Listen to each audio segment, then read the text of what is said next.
2, 1. 7 things you probably didn't know you need to know. I'm Jamie East, and this is the Standout. Over the next 7 minutes or so, we'll look back on a week where the nation recovered from a 4-day Platinum Jubilee weekend, Boris fought off a no-confidence motion, the US began congressional hearings over the Jan 6th insurrection, and Laura Whitmore kicked off this year's Love Island. This is the Standout 7 from the Smart 7. Don't forget to hit the follow button to get your daily updates at 7 a.m.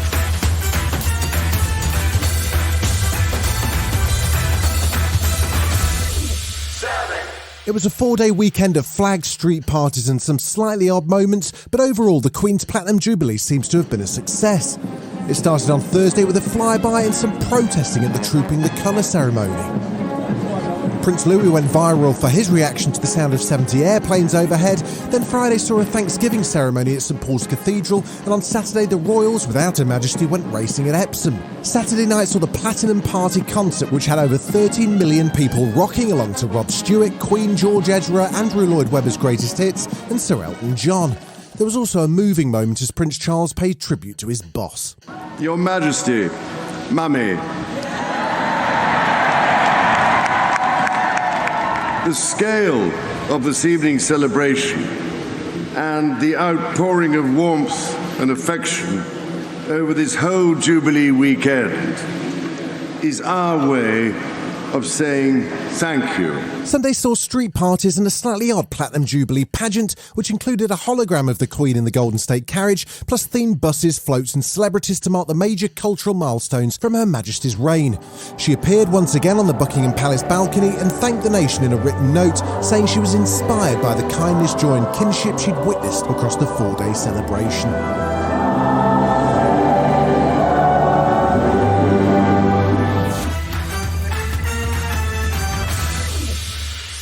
The booing at this week's Platinum Jubilee celebrations turned out to be a warning sign for Prime Minister Boris Johnson.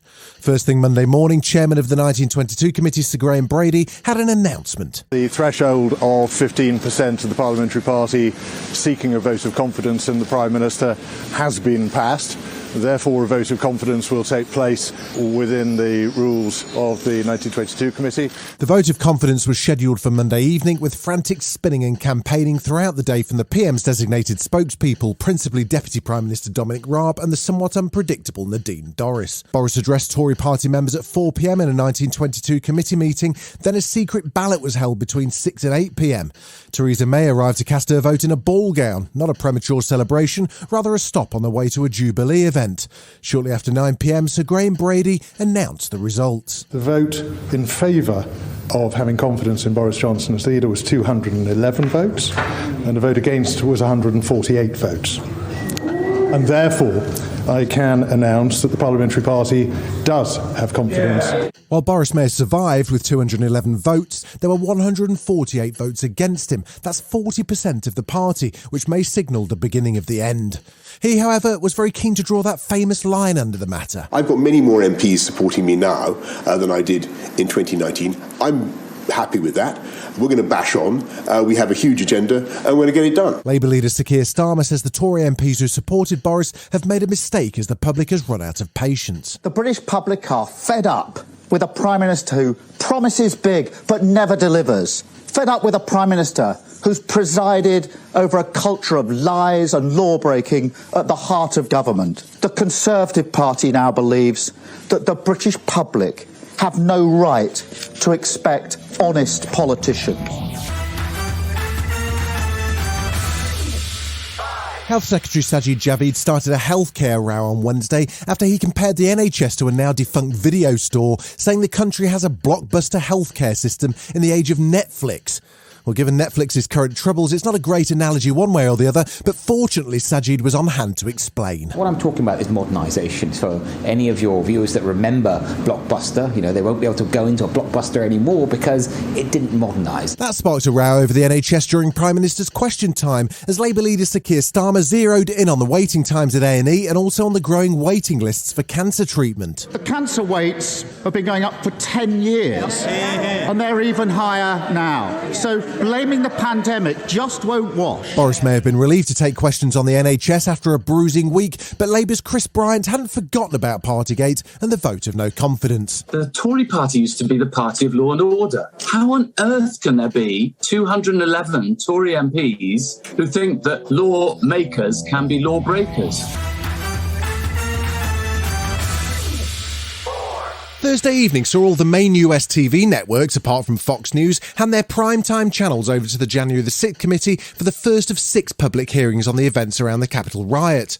The committee had promised to blow the roof off by unveiling a conspiracy, which they've tracked through thousands of interviews and meticulous investigation.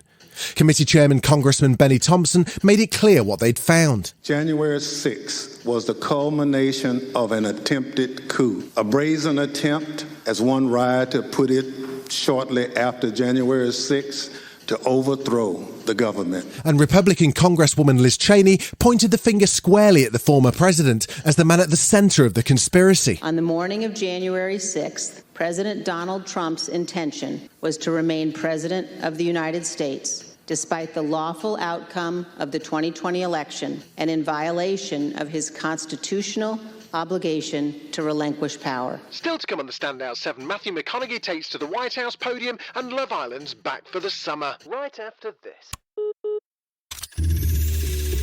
Welcome back.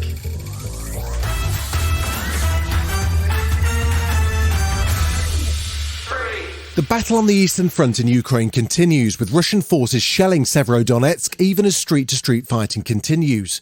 2 British men, Aidan Aslin and Sean Pinner, along with a Moroccan man, Sadoun Brahim, who fought as part of the Ukrainian army, have been sentenced to death after a show trial in Russia-controlled Donetsk. The trial was televised, but the men appear to have had no legal representation and should be protected by the Geneva Convention as soldiers. Do you have any objections to considering this case now? No objections. Нет. British Foreign Secretary Liz Truss condemned the trial, saying the British government will do everything they can to support them. The men have 1 month to appeal or else face death by firing squad. Ukrainian President Zelensky, who continues to call for more long-range weapons as Germany delays delivery of promised military aid, made a direct appeal to Joe Biden and the United States to use their influence to speed up support. I am grateful to President Biden for uniting the free world when the Russian threat arose. And this is my question to the United States, both to the parties and to society, to both Democrats and Republicans, to the Congress and to the President. It is time to be 100% influential. Hollywood star Matthew McConaughey has stepped up the row over gun control in the United States. It comes from the Texas town of Uvalde, which saw a brutal school shooting in which 21 people, including 19 children, were killed just 2 weeks ago. Over 700 people have been shot dead in the United States since then. McConaughey spoke in the White House briefing room on Tuesday after a meeting with Joe Biden and Congress on gun control and called for responsible gun ownership as he recited the names of the children who lost their lives at school. We want secure and safe schools, and we want gun laws that won't make it so easy for the bad guys to get these damn guns. We know it's on the table. It's that time of year again when the lads, lasses and false eyelashes of Love Island make their annual summer appearance.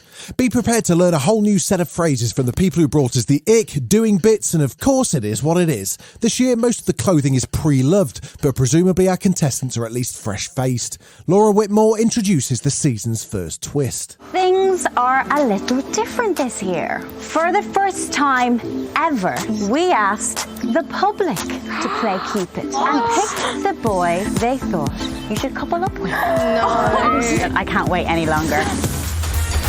This has been the Standout 7, the best of the week from the Smart 7. We'll be back tomorrow, 7 a.m. with the Sunday 7. Have a great rest of your weekend. Written, produced and published by Daft Doris.